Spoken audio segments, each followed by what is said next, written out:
Welcome back, Fiber Friends, to yet another episode of the Wool to Gold podcast. In today's episode, I am hopefully going to be finishing this crochet cardigan. I'm going to talk to you guys about it. I'm going to show it off in a minute.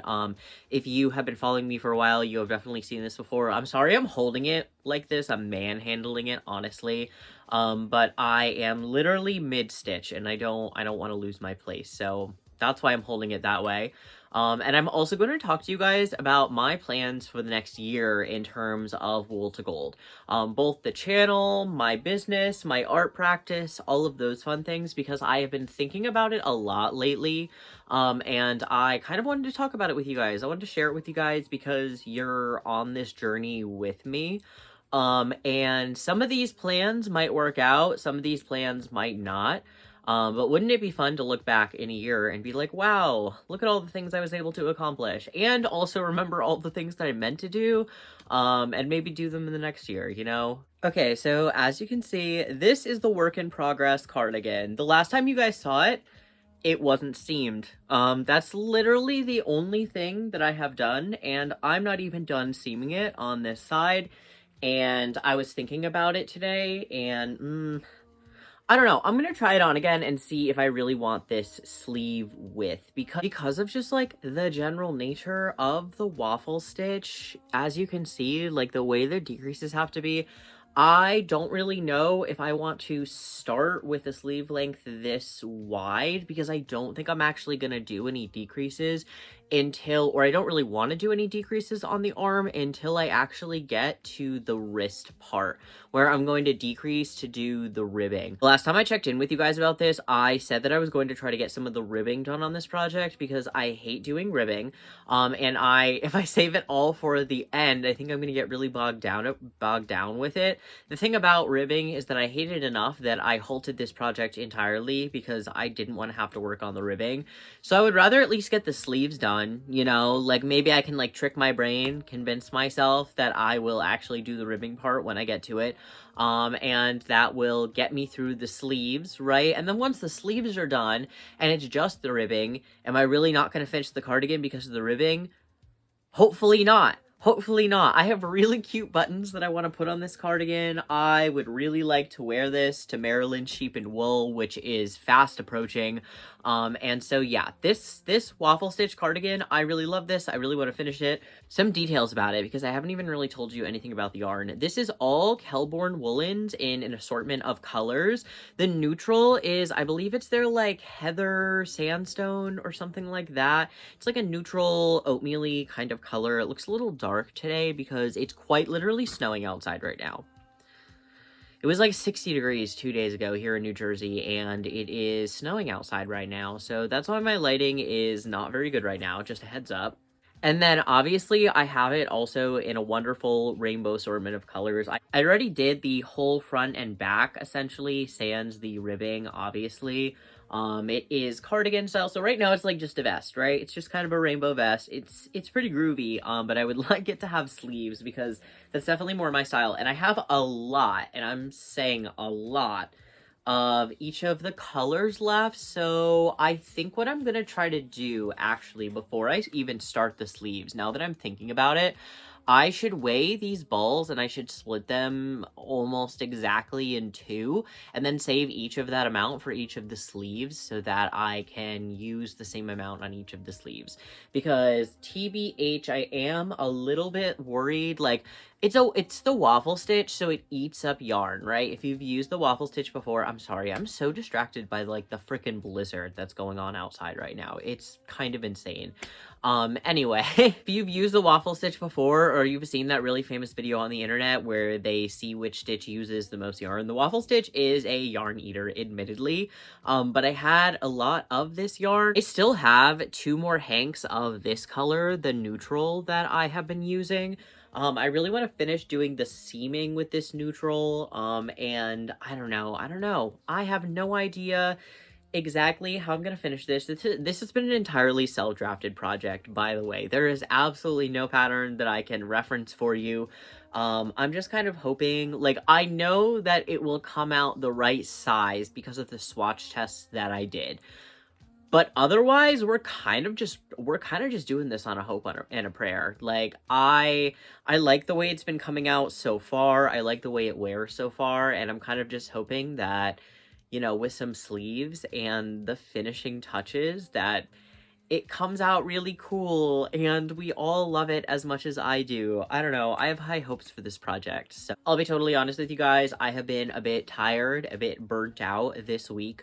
That tends to happen whenever I update my shop. I try to give myself the week after. Like, I definitely don't produce as much content, and I try to give myself like a little bit of a break because I have a tendency to get burnt out around that time. And speaking of, the next thing that we're going to talk about is kind of like my shop and my goals as an artist, really, because the shop would not exist if I was not making art. I really want to make that so very clear. If I was not making art, like, the shop would not exist. I would not be selling my work if it didn't really, if it didn't help fund my ability to make more art. And so sometimes I feel kind of weird calling it like a business because, I mean, I know it is a business. My art is a business, but I don't know. It's complicated. It's complicated.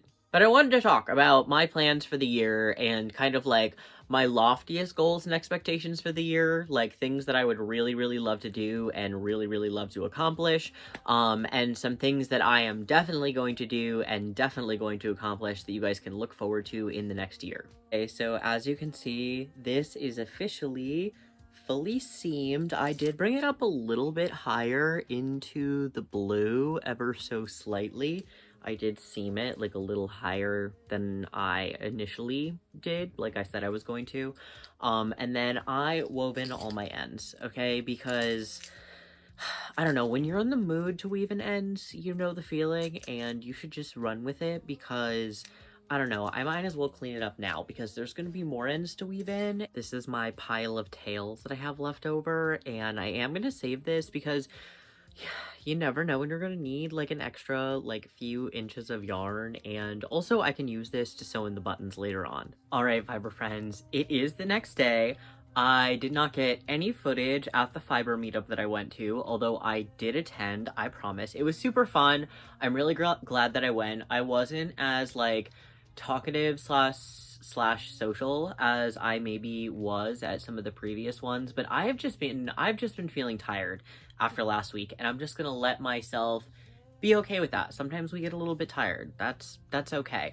What I did do is start casting on this sleeve, and I know it doesn't look like I've gotten very far, but you have to understand that I have quite possibly, I'm gonna show you what my lap looks like. I can't pick all of this up. This is not even all of the yarn bobbins that I have for the color work for this sleeve, right? Because, okay, so here's how it works. I'm going to try to illustrate it and why I ended up having to do this the way that I did. So I ended up measuring out all of the yarn bobbins into 22 gram bobbins, right? So 22 to 23 gram bobbins.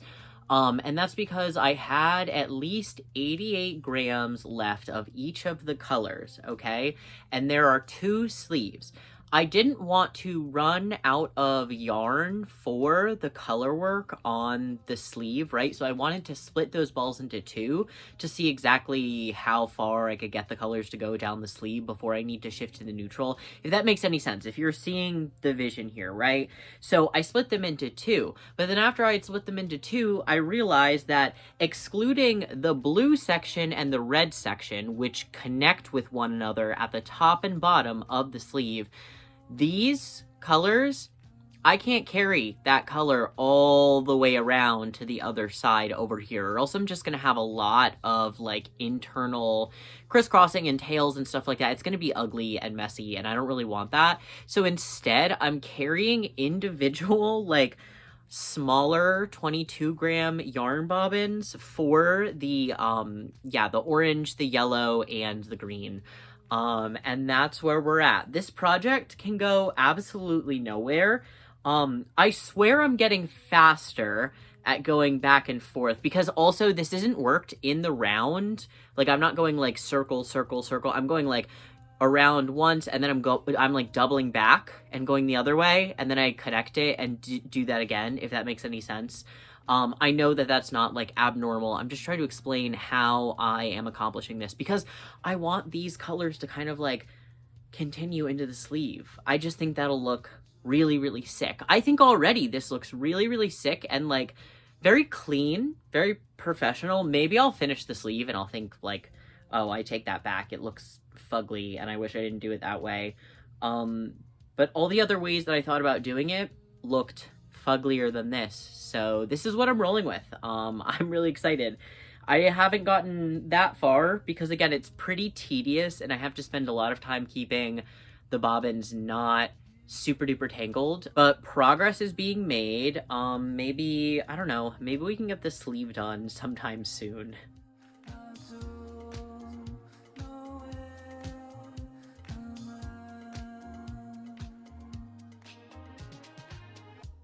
In addition to the crochet, I also have this project on the wheel. This is some really tippy Corriedale, well, some of the fleece is tippy. So this is that cotted Corriedale fleece, Corriedale cross fleece that I bought a long while ago.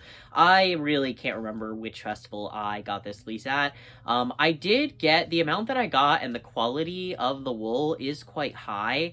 However, it did get a significant discount because the wool is cotted, which essentially means that the sheep was wearing a coat, and because sheep wool grows, obviously you need to change out those coats as the wool grows, or else the wool starts to smush up against the coat, and it gets really felted, and that's what causes cotting. So if you don't switch the coats routinely enough, or your sheep's fleece grows faster than you expected, and you don't switch the coats out, you can get a cotton fleece, and that's what I have here. Some portions are more cotted than others, so like I still feel like it is a pretty good fleece, and once I kind of remove the tippiest bits, like I feel like you really can't tell that this is a flawed fleece once I have it all prepped up.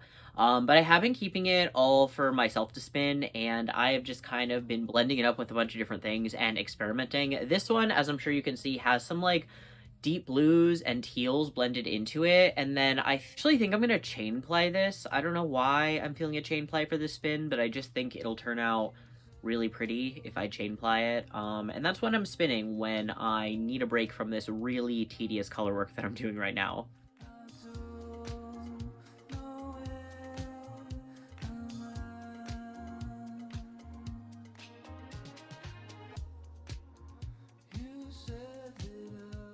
All right, we're doing a whip check-in. It's essentially like my weekend, right? I'm officially off from work.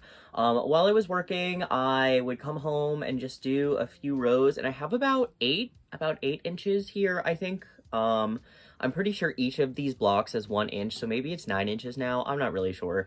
But we're a little bit past, I think, the halfway point on this sleeve, and we're gonna start to transition back to like this neutral color, right? So as I get part of the way down the sleeve, I kind of want it to change, I don't know, maybe here, like past my elbow, and then we'll go back to the neutral. And then I talked about earlier in the video, or maybe it was like earlier when I first cast on this project, I really want to do like bubble sleeves, like where they're like fat and then they get real tight at the wrist. That's my like favorite style of sleeve.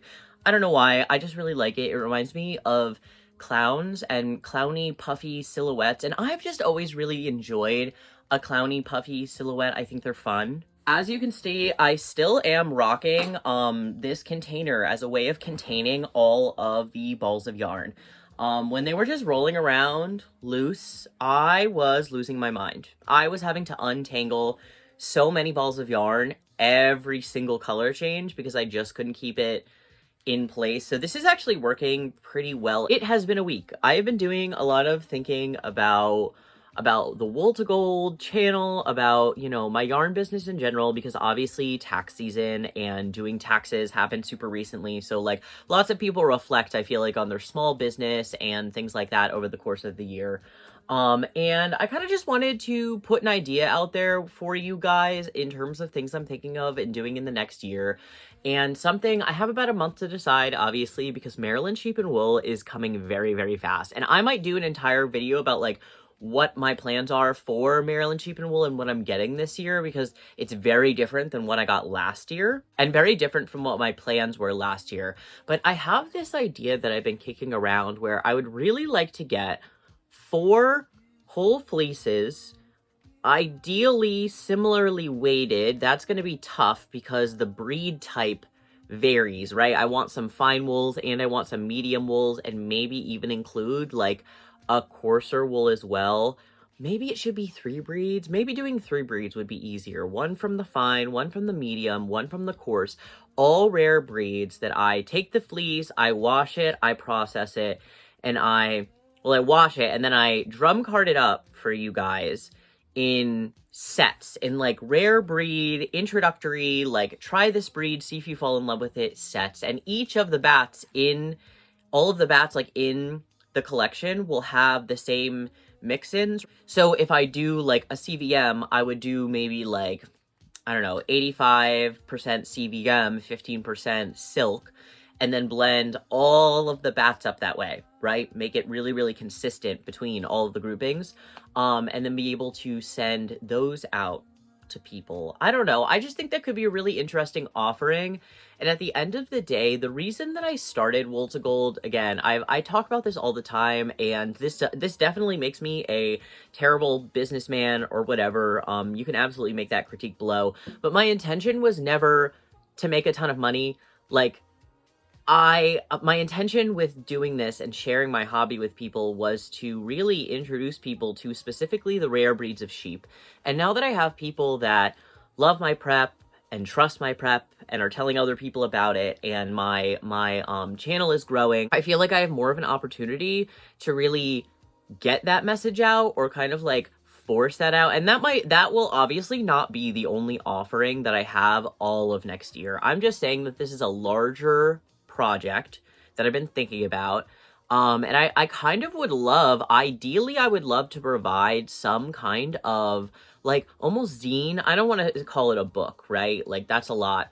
That's a heavy weight to put on myself, but like a zine that goes along with this set that tells you about the sheep, maybe even like it tells you the name of the sheep. Ideally I could provide pictures of all of the sheep. That would be like the best case scenario, right? But like we can't have all the things we want. And about like where the wool came from and the farm and, you know, things like that, so that people can also just like fall in love with the intimate details that come with buying this type of wool, because I really do feel like that's a large part of the appeal factor for a lot of people. Like, it's hard to not fall in love with a fleece when it has a really charming name, or you get to talk to the shepherd and you find out that like, oh, this sheep's like a rascal, like he's a little troublemaker, or like, oh yeah, like she's just like the best mom sheep of the group, like she's such a good mother. I don't know, like knowing those little things about the sheep is really sweet, and I would like to facilitate that. I would like to facilitate more people falling in love with livestock conservancy over the next year. I would really like to refocus my goal in regards to the business in that way, because also, like, very, very selfishly, it gives me the opportunity to work with these rare fleeces and really, like, perfect my skills and all of that stuff, do all of the things that I really enjoy doing for the hobby. And so, yeah, it's just an idea I've been kicking around. If people have suggestions, I mean, you guys know me. I'd probably make the fine wool CVM, if I'm being honest. I adore CVM. I think it's beautiful. I think the only thing that might compete with that spot is Hog Island, but Hog Island wool can range from fine to medium, so maybe that'll be one of my medium wools. But I also really want to include Gulf Coast Native, which is a medium wool. And then I would also like to include, Navajo Churro as my quote-unquote coarser wool. However, if you know about Navajo Churro, you know you can separate the tog and the fell, right? And you can take the coarser parts and like the downy, softer part and spin those separately and get very different yarns. Those are the breeds that are in my list for like a little set of like 4, like let's say like 4 1.5 ounce bats. If you've gotten a bat from me before, you know 1.5 ounces is surprisingly floofy. The bats that I make are definitely airy. I like an airy prep. I like a lofty yarn. I really almost exclusively use and enjoy using loftier yarns, at least with some amount of loft. If it's all drape, it's just not for me in most cases. But yeah, I don't know. That's kind of what I'm thinking right now. I'm thinking about things for next year. I also did order some fiber recently. I don't think you guys are going to see it for at least another month. Like, I don't think you'll see it until probably around Maryland Sheep and Wool or after Maryland Sheep and Wool, and that was very purposeful of me because I just entered ordering season. Well, technically, I officially enter ordering season tomorrow. So April and May, I let myself bring a lot more fiber into the stash than I normally would. Other times of the year, I'm really just trying to work through my stash. Sorry if you guys heard Bobo. I don't know, it might be the mailman, could be a squirrel, I have no idea. But I've been trying to work through my stash, and I've actually been doing a really, really good job. I am essentially completely out of CVM wool, and I am 100% completely out of Gulf Coast native, which is really awesome. I don't really have any fleeces right now. I got rid of all of my Suffolk fiber a long time ago. I gifted it to a lot of people, and I spun a lot of it for myself and used it in a scarf project that I was working on. So it's really just this tippy Corriedale cross that I have right now, which is fiber that I just knew it was going to take me a longer time to get through this fleece because it's flawed. When you buy a flawed fleece, okay, whether that flaw is like a ton of VM that you're gonna have to hand pick out, or a sheep that love to roll in the mud. Okay, I've seen them. I've seen white fleeces that, like, you would never believe they were white unless you had a clean sample. And then there's, like, actual structural issues with the fleece. So things like breaks, things like second cuts technically are a flaw if they're really, really, really excessive. And then you have things like cotting, right, where it can cause the tips of the fleece to be weak and tippy, as spinners often say, which essentially just means that the tip can break off. Cotting is one of those things that it's usually not consistent across the entire fleece, at least not in severity, right? The whole fleece might be cotted, but some pieces might be less cotted than other pieces. Those more felted pieces are more likely to be tippy and break as you start to pull those locks apart, right? And so naturally, that's just going to take me longer to work through. But yeah, that's what I've been doing this week. I am giving myself a week off, essentially, or not a week off. Okay, the week after I do a big drop, and I did a lot of videos in a month, all right? Like 4 videos a month is kind of the average that I'm shooting for. I would like to do at least 5 videos a month. This past month, I did 6 videos a month, which is great. But I was feeling a little tired, and I was like, you know what? Let's give myself a week. Let's see if I feel a little bit more refreshed. I definitely do. I almost I actually really did miss making content and videos for specifically TikTok. I really wasn't making a ton of TikTok content last week because I just didn't feel like it. And so I was giving myself a break because I'm gonna get burnt out if I don't do that. And I think it was good for me. I just had a lot of fun, like, working on this project and watching YouTube videos. Already fiber friends, so I wanted to do like a little like check-in, show off, show you guys kind of how we're looking. I am almost at the end of this neutral color, as you can see, and it's time to take apart another hank and ball it up. I think I might just get both of them out of the way, honestly. I'm trying to decide how much farther I really want the color to go down, honestly.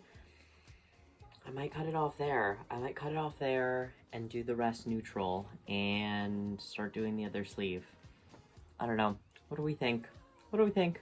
I have news. I have progress. Okay, we are officially halfway done with the sleeves. A little bit more than halfway done, okay? Because I even wove in all of my ends on the sleeve. I wanted to update you guys because I made some changes that I didn't expect, but that I'm already I'm very pleased with. Okay, so let me hold her up. As you can see, this is my sleeve. I know this sleeve looks short, okay, but I did the swatch and I did the math, and I am confident that this sleeve is going to fall exactly where I want it to fall. I want it to be like a little long, just like the cardigan that I'm modeling it after.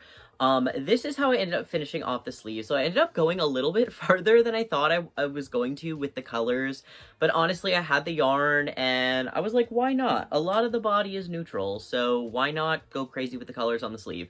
And then here is what I did. I ended up decreasing and doing single crochets. And then once I got to a certain point, okay, I was thinking about doing the ribbing. I made essentially an entire slip stitch crochet ribbing for this, and I looked at it and it just didn't look the way I thought it was gonna look. It looked ugly. It looked fugly, okay? I'm just gonna say it. I hate doing ribbing anyway. The prospect of having to do that again, I was already like, I'm not doing this kind of ribbing for the entire button band, even if it looks really, really nice. And then it didn't look nice. Maybe it's because admittedly, my slip stitch ribbing is not the cleanest. However, I've done successful clean ones in the past.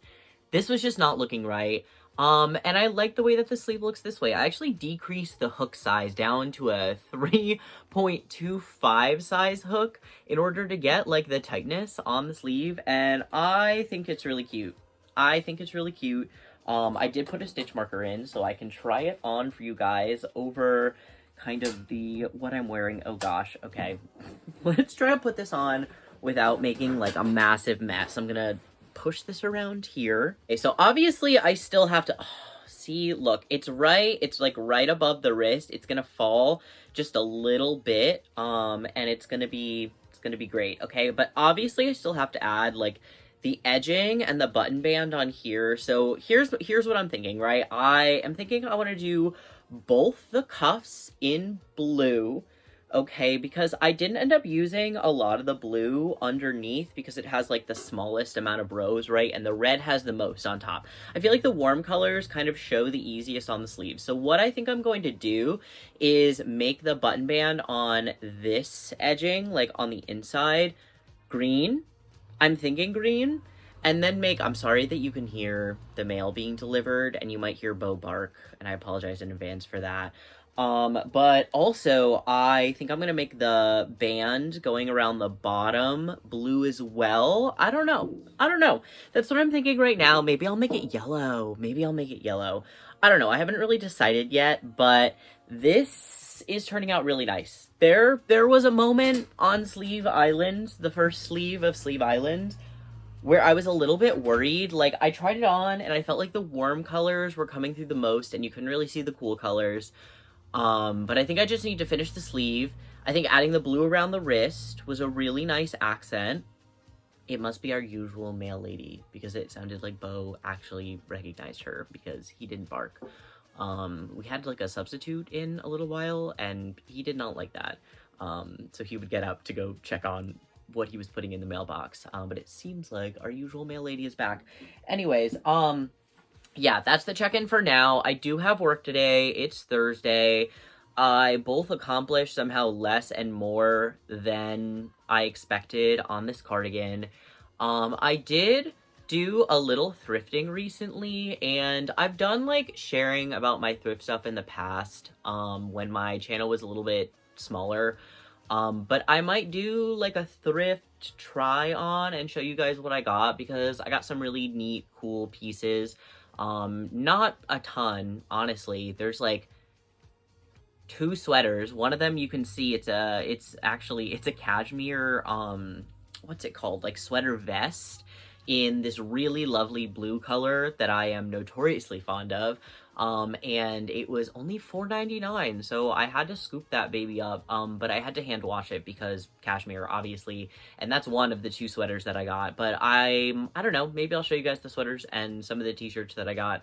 And then I got shorts, which is very out of character for me. For years, I have not worn shorts. Maybe I'll talk about that in another video. My one tattoo regret, which... if you're young, okay, listen, here's the thing, I'm not saying anybody should ever give themselves or their friends a stick and poke tattoo. I am not advocating for that. What I will say is that I have stick and poke tattoos that I did on myself that I have no regrets about. I actually think they turned out really sick. I think they've aged very well. They have not faded or gone away in the slightest, okay? If anybody tells you to, like, yo, bro, just get, like, a little stick and poke, like, it's gonna fade. No, it won't. No, it won't. I have friends who did stick and poke tattoos on their hands, which also, that area notoriously fades very quickly. And they still have them today, and that was literally a decade ago. Oh my god. That was literally a decade ago. Anyway, so yeah, but I do have one tattoo that I let somebody else do while both of us were under the influence of substances, on my calf that I just, like, would love to get covered, and I think it's a huge reason I haven't worn shorts, but the other day I put on a pair of shorts and realized that, or remembered, I should really say, that I'm really hairy. And honestly, I feel like it kind of covers it up because the person who did it very poorly. So the reason it's such a bad stick and poke tattoo, like, the concept isn't horrible, but the execution, because of the, like, fat distribution on the thigh, the ink has really, like, it took and didn't take really unevenly throughout the entire tattoo. It's gonna be a really easy cover. I could literally slap anything over it, and I think that it would cover it up just fine. But then it got my line of thinking going too that, like, I feel like I don't look right without, like, an upper thigh tattoo, which I feel like is surprising that I don't have, because I do have a lot of tattoos, especially, like, on my upper body, and I do have a lot of, like, tattoos in, like, the hip area, but none of them really go down low enough that, like, a 5-inch inseam short would, like, show it off. And now that's really, like, I don't have the money for a tattoo right now. I really don't, but I want one so bad. Maybe that's something I'll reward myself with in, like, a year or something once I am moved out and all of that stuff. Fingers crossed. I don't know what I'm gonna get. Don't ask me what I'm gonna get. I have no idea. I'll figure it out. But yeah, that's what I've been thinking about while I work on this project. I'll give you guys an update hopefully soon when I am finished with the other sleeve. I know that I'm gonna get this project done before Maryland Sheep and Wool because I'm already done with one of the sleeves. But I'm really, at this point, I'm just seeing how quickly I can get this done, because also this has motivated me to, like, be able to do and start other projects. I really want to work on that sweater vest that I was talking about with the other yarn that I bought from Brooklyn Tweed. I really want to work on a neon sweater vest. I feel like the weather is just perfect right now, and I almost bought another sweater vest while I was out, but I was like, no, I'm gonna make one. Like, I have the supplies already. Don't buy one, even if it's thrifted and cheap. Just, like, make your dream sweater vest. You are seeing that correctly, fiber friends. I have finished all 14 inches, I think, is what I estimated. All 14 inches of this beautiful colorwork on my second sleeve. I'm finally on the neutral part. I'm really excited. I know it doesn't seem like it. It's just been a long week. I've been trying to work on this while having, like, a very busy work week and kind of just, like, a chaotic week in general. But we're getting it done. I really think I'm going to be able to maybe finish this sleeve tonight and start on the last of, like, the bottom ribbing and the button band. Which, again, I still haven't really decided how I'm going to do the colors on yet. I think I'm going to need to, like, look at it once it's finished, maybe try it on and see what color I want to bring forward more. Again, I'm thinking green, but I could be wrong about that. We're gonna see. I'm just so excited. I'm really proud of this project. I kind of wanted to reflect a little bit while I am now in, like, the easier parts of this project about how I'm really proud of myself for doing this project, because this is arguably the most difficult project that I have done thus far in my crochet, or really fiber arts career in general. Like, there have definitely been some really big spinning wins for sure, and I have some really big goals for spinning this year. However, I just feel like this was not easy, and there were many times during this where I wanted to give up, and I was confident it was going to come out all wrong and all ugly. And I never would have ended up here if I didn't just push through and tell myself that I was being silly, and I really just needed to believe in myself, because I did the math, right? Like, I made the design, I did the math, I did the swatch, there's no reason that it shouldn't turn out right. That being said, as I've talked about throughout this process, I didn't have like a solid idea of how I wanted to accomplish all. I knew the like end shape I wanted the cardigan to be, but how I was going to get that end shape was still kind of up in the air. And so as that part comes together, I just start to become like more and more proud of myself. I'm just glad that I like pushed through, because this project is so worth it. Like, it's sick. It's awesome. Okay, dramatic reveal. The cardigan in all of its glory, okay? I think it turned out great. I absolutely love it. These are the buttons that I chose. I'm sure it's getting blown out. As you can see, I went with like the flower power ones. I just think they're nice and they're not gonna like catch on anything. That was my worry with the boat pins. But yeah, I love the way the colors came out on this. I ended up doing the button band and the wrist in blue. As you can see, I did this base part in green. Ugh, I've got to get photos and everything of it so I can post it other places, but I'm unbelievably happy with the way this came out. This is, spectacular. Okay, so I wanted to get a quick video of it without the white t-shirt underneath, because I just think it gives, like, it showcases the color work a little bit better and the buttons. Yeah, this is groovy. This is groovy as heck. I really can't be happier. Like, I don't know what else to say. This is spectacular. Look at this cardigan. Oh my gosh. All right, fiber friends, I have officially been wearing this cardigan for a few days now, on and off, inside, outside.